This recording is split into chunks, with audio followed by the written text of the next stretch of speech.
एकं शास्त्रं देवकीपुत्रगीतम् एको देव देवकीपुत्र एव एको मन्त्र तस्य नामानि यानि कर्मावपि एकं तस्य देवस्य सेवा। हरे राम राम राम हरे हरे, हरे कृष्ण कृष्ण कृष्ण हरे हरे। बोलिए योगेश्वर श्री कृष्ण भगवान की जय। आइए, स्वागत है आप सभी का अपनी इस भगवत गीता जी की जर्नी में। हम इसके चैप्टर नंबर 17 पर पहुंच गए हैं। अब इस चैप्टर में हम जो बात कर रहे हैं वो सत्व, रज और तम 3 प्रकार की श्रद्धा की बात कर रहे हैं। इस चैप्टर को हम कहें तो ये चैप्टर हमें एक लाइफस्टाइल देता है, जीने का तरीका, जीवन जीने की कला देता है। 5000 ईयर बैक भगवान श्री कृष्ण हमें बता चुके हैं कि हमारा लाइफस्टाइल किस तरीके का होना चाहिए। आज जो मॉडर्न लाइफस्टाइल भी उतना बेटर नहीं है जितना कि बेस्ट लाइफस्टाइल भगवान हमें इस चैप्टर में सिखा चुके हैं। अब वो दवाई तो दे चुके हैं, काम है हमारा कि जो उन्होंने प्रिस्क्रिप्शन लिखा है हम उसके हिसाब से दवा ले रहे हैं या नहीं ले रहे हैं। डॉक्टर तो दवाई ही लिख सकता है, अब ये मरीज के ऊपर है कि उसको कितनी जल्दी स्वस्थ होने के लिए उसको टाइम पर दवा खानी होगी। और सबसे अच्छी बात कि प्रभु इसमें हमारा जो है सिस्टमेटिक ट्रीटमेंट नहीं कर रहे हैं कि केवल हमने बताया और उन्होंने इलाज कर दिया, बल्कि वो तो एक परफेक्ट फिजिशियन की तरह डायग्नोस्टिक टेस्ट कर रहे हैं। एक स्पेशलिस्ट हैं अपने तरीके के, जो कि ऐसे ही दवाई नहीं देते, डायग्नोस्टिक टेस्ट करते हैं। पहले लक्षण पूछते हैं, फिर पहचान करते हैं, फिर टेस्ट करवा के रिपोर्ट दिखाकर पूरी परफेक्ट रिपोर्ट हमारे सामने रखते हैं।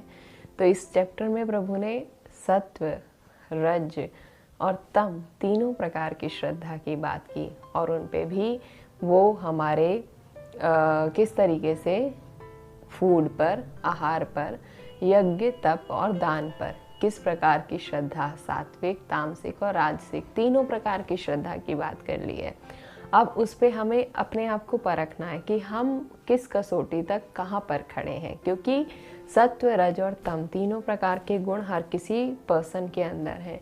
वो किस मात्रा में है और कहाँ पर हमें किस प्रकार के गुण की आवश्यकता है, उसके अनुसार हमें खुद पहचान करके अब अपना टेस्ट करना है और हम खुद को जहाँ चाहते हैं कि हमें इस तरीके का बनना है, तो हमें वहाँ पर खुद को लेके जाना है। और वो कैसे जाना है, हमारे अंदर कौन सी क्वालिटी क्रिएट्स हों जिससे कि हम अपनी पर्सनालिटी को और इफ़ेक्टिव बना सकें। उसकी क्रिएटिविटी प्रभु इस चैप्टर में हमें दे रहे हैं। तो इस चैप्टर के एक जूस के रूप में, जो एक सार रूप में 3 प्रकार की श्रद्धा के बारे में जो एक समझ में आया, उसका चार्ट स्वरूप मैंने तैयार किया और तीनों में डिफरेंस क्रिएट करते हुए उस चार्ट की हेल्प से हम इस चैप्टर के सार को समझ सकेंगे। तो तीनों की चर्चा करें कि सात्विक, राजसिक और तामसिक प्रकार की श्रद्धा किस तरीके की है और व्यक्ति में इसके किस तरीके के गुण हैं। तो सबसे पहले हम बात करें तो जो तामसिक है, जो तामसिक प्रवृत्ति है, जो तामसिक श्रद्धा है, वो किस प्रकार की है कि वो एक आवरण की तरह है, like smoke on the fire. जिस तरीके से जब आग जलती है, अगर उसके ऊपर सारा धुआं ही धुआं हो जाए तो वो उसके अंदर की आग को भी छुपा लेती है, दबा लेती है। तो इस तरीके की हमारी जो तामसिक प्रवृत्ति है, अगर वो बाहर आ जाए तो हमारे अंदर के जितने अच्छे गुण हैं वो उन पे भी आवरण की तरह केवल तामसिकता ही जम जाती है। और दूसरा जो राजसिकता है, वो राजसिक श्रद्धा किस तरीके की है, वो विक्षेप की तरह है, लाइक बैरियर्स। अगर हम कुछ अच्छा करना भी चाहते हैं तो उसके बीच में हमारी ग्रीड, हमारा एंगर हमें वो करने से रोक देता है। और जो सात्विकता है उसमें ज्ञान प्रकट होता है, वो तो सबसे श्रेष्ठ ही है। इसके बाद दूसरा अंतर हम तीनों में करें तो जो तामसिकता है वो सदैव डार्कनेस में है, वो हमेशा अंधकार में लेके जाती है। जो राजसिकता है वो हमेशा पैशनेट होती है, हमारे अंदर एक उत्तेजना जागृत करती रहती है। और सात्विकता में तो प्योरिटी में ही है, सात्विकता प्योरिटी में है। वो उस जल के समान है कि अगर मुख में कुछ फंस भी गया है तो वो उसको भी निकाल देगी और आपके मुंह को भी स्वच्छ कर देगी।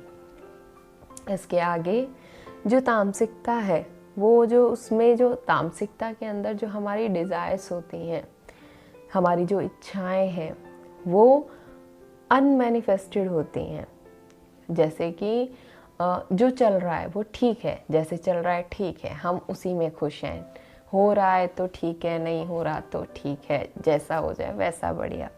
लेकिन जो राजसिक प्रवृत्ति है उसमें उस पर्सन की जो इच्छाएं हैं, जो डिज़ायर्स हैं, वो मैनिफेस्ट होती हैं, क्लियर होती हैं, स्पष्ट होती हैं कि उसको ये चाहिए तो चाहिए।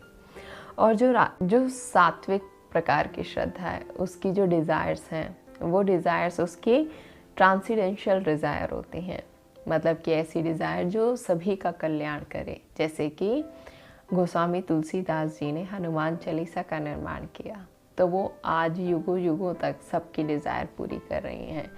और वो डिज़ायर उस तरीके की है कि उसमें किसी दूसरे से और कुछ मांगना नहीं, जो कुछ करना है वो अपने आप से करना है।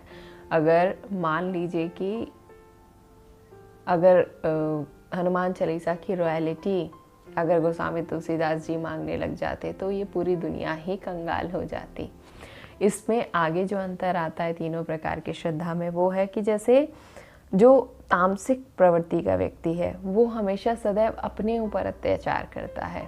जैसे कि न्यूक्लियर बम बना रहे हैं, तो अगर न्यूक्लियर बम बना रहे हैं तो वो जो बॉम्ब है वो जब दुनिया पर असर करेगा तो उस व्यक्ति का भी नुकसान ही होगा। और जो राजसिक व्यक्ति हैं तो वो दूसरों का नुकसान तब करते हैं कि जब उसको अंदर से उत्तेजना उत्पन्न हो या कोई उसे बाहर से उत्तेजित कर दे, तब वो दूसरों के नाश के बारे में सोच सकते हैं। और जो सात्विक प्रवृत्ति है वो हमेशा सबका बेनिफिट करने की ही सोचता है। वो उस तरीके के कार्य करते हैं कि जिसमें सभी का बेनिफिट हो सके, सबका लाभ हो सके। कुछ गलत भी हो जाए उनके साथ तो वो यही सोचते हैं कि कोई बात नहीं, वो देख रहा है, वो मेरा अच्छा करेगा। तो इस तरीके से आगे बात करें तो ये बात थी कि किस तरीके से वो कभी गलत काम कर सकते हैं। अब है कि उनको अपने अंदर कुछ अच्छा काम करना हो, मतलब कि तमस को हटाने के लिए, जो तामसिक प्रवृत्ति है उसको कम करने के लिए, या हम कहें कि कुछ तामसिक प्रवृत्ति वाले व्यक्तियों को कुछ अच्छा काम करने के लिए टाइम भी लगेगा और एफर्ट्स भी लगेंगे, उन दोनों प्रकार की उसको ताकत लगेगी। और जो राजसिक प्रवृत्ति के लोग हैं उसमें अपने अंदर की राजसिकता हटाने के लिए, या राजसिक प्रवृत्ति के लोग हैं उनको कुछ अच्छा काम करने के लिए एफर्ट्स लगेंगे। और जो सात्विक प्रवृत्ति के लोग हैं उनको कुछ अच्छा काम करने के लिए कहें तो ना उनको टाइम लगेगा ना एफर्ट्स लगेंगे। जैसे कि बहुत सिंपल एग्जांपल में हम इसको समझें कि हम कहते हैं किसी को कि चलो वृंदावन चलना है, बिहारी जी के दर्शन करके आते हैं। तो अगर हमने ये तामसिक प्रवृत्ति के व्यक्ति से कहा तो वो क्या कहेगा कि अरे नहीं यार, मैं चलता तो सही लेकिन मैं नहीं चल सकता, मेरे पास बहुत सारा काम है, इस तरीके का। तो ना उसको अगर जाना है तो उसको बहुत सारी एनर्जी भी लगानी पड़ेगी, अपने अंदर से बहुत एफर्ट्स करने पड़ेंगे और टाइम भी मैनेज करना पड़ेगा। लेकिन अगर कोई राजसिक प्रवृत्ति का लोग है, अगर उसको हमने कहा तो वो कहेगा कि अच्छा ठीक है, मैं चलूँगा तो सही, तो मुझे 4 दिन का समय दो, मेरे पास इतना सारा काम है, मैं उसको जल्दी से समेट लूँगा, फिर मैं चलूँगा। और जो सात्विक प्रवृत्ति के लोग हैं वो ना एफर्ट्स लगाएंगे ना टाइम लगाएंगे, उनको बोलो कि अच्छा चलना है, चलो चलते हैं, वो रेडी हो जाएंगे। और इसके करें इन तीनों में अंतर की, तो जो तामसिक प्रवृत्ति के लोग हैं उनकी रात लंबी होती है, राजसिक प्रवृत्ति के लोगों का दिन लंबा होता है, और जो सात्विक व्यक्ति हैं उनका सवेरा लंबा होता है। इन तीनों में बहुत सूक्ष्म बात कही गई है। राजसिक व्यक्तियों का दिन लंबा होता है तो सात्विक लोगों का सवेरा लंबा होता है।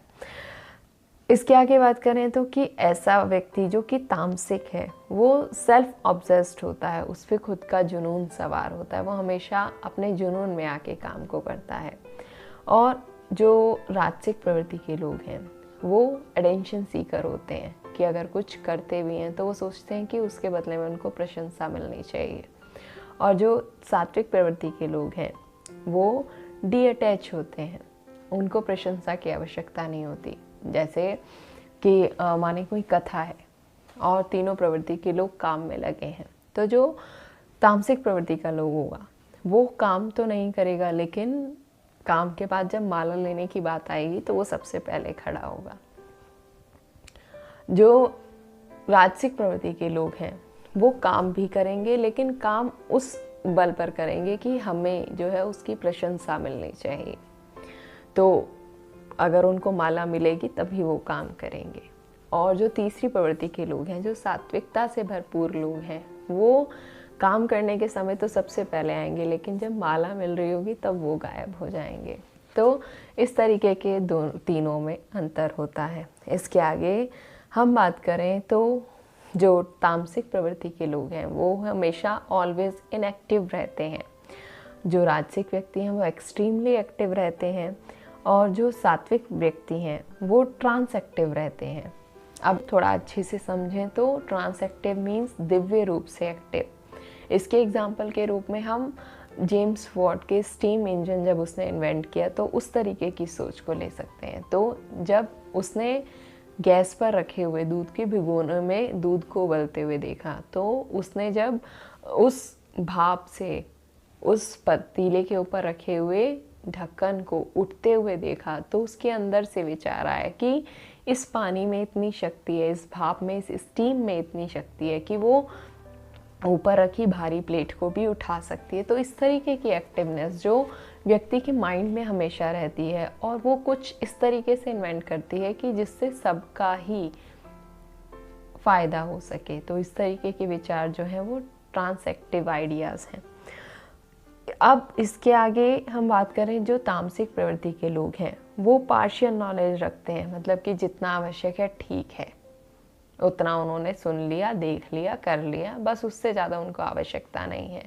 और जो राजसिक प्रवृत्ति के लोग हैं वो ग्रॉस नॉलेज रखते हैं। ग्रॉस नॉलेज मतलब ट्रेंडिंग नॉलेज रखते हैं कि आजकल क्या फैशन में चल रहा है, कौन सा ट्रेंड चल रहा है, और किस तरीके के वस्त्र हैं, किस तरीके की न्यूज़ आजकल चल रही हैं, वो इन सब की समझ रखते हैं। और जो सात्विक प्रवृत्ति के लोग हैं वो सेटल इंटेलेक्ट रखते हैं। वो समझ तो रखते हैं लेकिन सूक्ष्मता के साथ। अगर किसी बात पर वो अपनी समझ, अपना विचार रख रहे हैं तो बिल्कुल उसकी सूक्ष्मता के साथ। जैसे अगर कोई व्यक्ति वृंदावन जाए और वो फर्स्ट टाइम गया, उसने कभी राधा रमन जी का मंदिर नहीं देखा है, तो उसने किसी व्यक्ति से पूछ लिया कि वो मंदिर कहाँ है, तो उसने बता दिया कि यहाँ से आप लेफ़्ट जाइए, फिर आगे जाके राइट ले लीजिए, वहाँ ऐसे मंदिर आ जाएगा।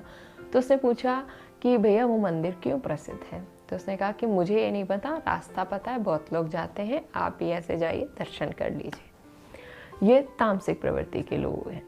फिर अगर कोई व्यक्ति जा रहा है, उसने किसी व्यक्ति से रास्ता पूछा, तो उन्होंने पूछा कि भैया ये राधा रमन जी का मंदिर क्यों प्रसिद्ध है, तो वो बता देगा कि उसका जो आर्किटेक्चर है वो इस तरीके का है, उसका जो पत्थर लाया गया वो वहाँ से लाया गया है, वो उसको बनने में इतना समय लगा, उसके यहाँ पे ये पुजारी हैं, और वो जो राधा रमन जी का विग्रह है वो सालिग्राम जी से उत्पन्न हुआ है। तो इस तरीके की नॉलेज वो ग्रॉस नॉलेज है, वो बता देगा, जो कि जिसकी प्रवृत्ति राजसिक है। लेकिन जो सात्विक प्रवृत्ति का लोग है वो सूक्ष्मता के साथ चिंतन करता है, वो उसको बता देगा कि मतलब अगर वो उस व्यक्ति के साथ मंदिर में खड़ा है, उसने पूछ लिया कि मंदिर क्यों प्रसिद्ध है, तो बता देगा कि प्रभु आज इस तरीके से मुस्कुरा रहे हैं, आज इनकी दंतावली के इतने दर्शन हो रहे हैं, आज इनकी नज़रें कुछ राधा रानी की तरफ झुकी हुई हैं, आज इनका श्रृंगार इस तरीके का है। तो वो इस तरीके की सूक्ष्मता की बात,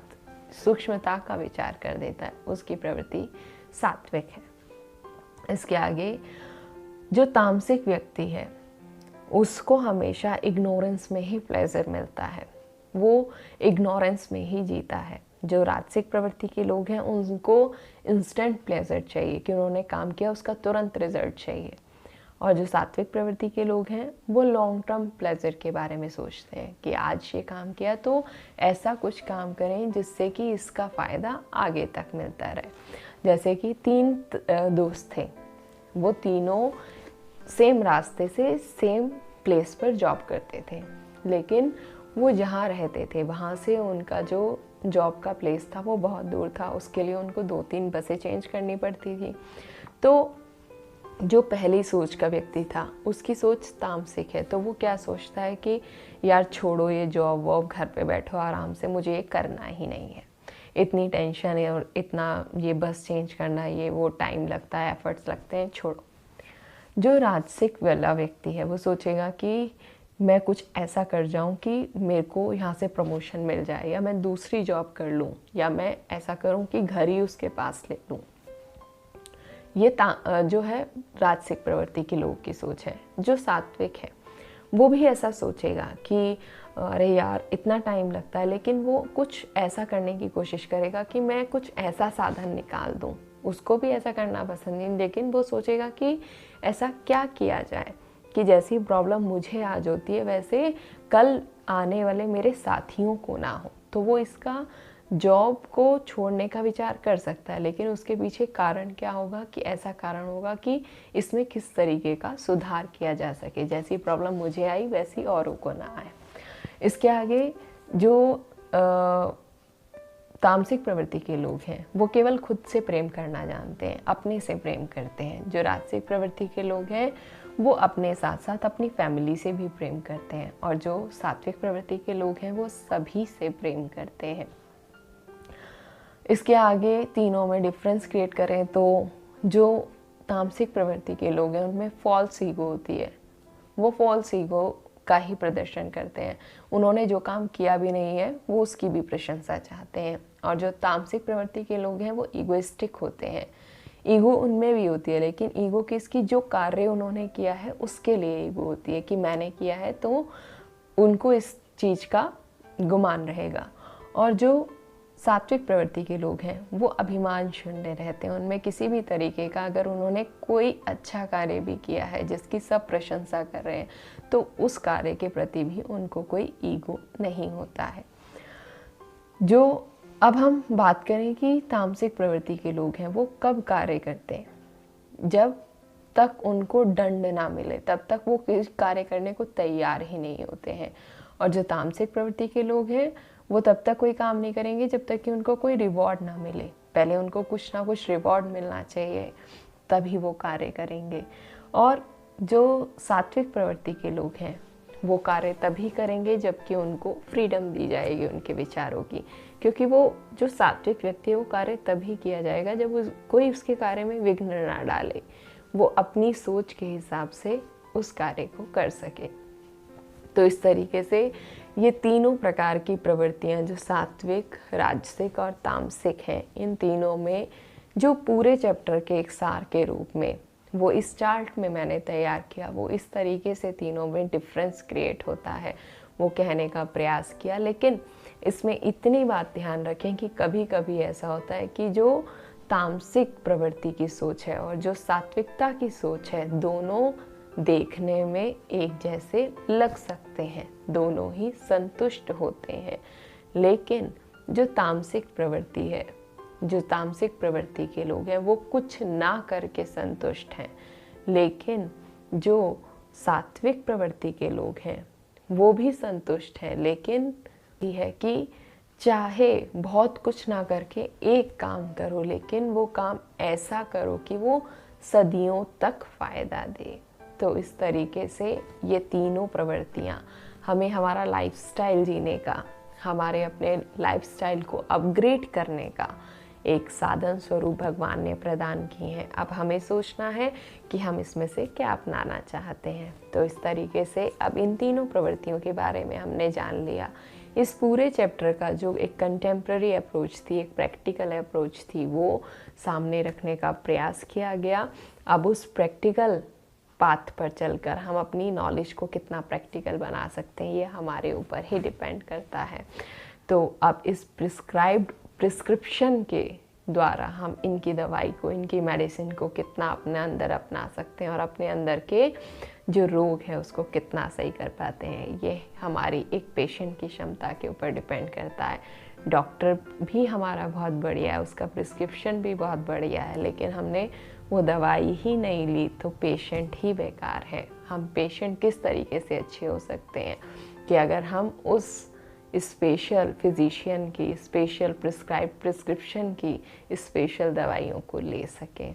तो इस तरीके से ये पूरा इस चैप्टर का सार था। अब हम प्रयास करेंगे इसमें श्लोक दर श्लोक आगे बढ़ने का इसके नेक्स्ट सेशन में। तब तक के लिए श्री राधे।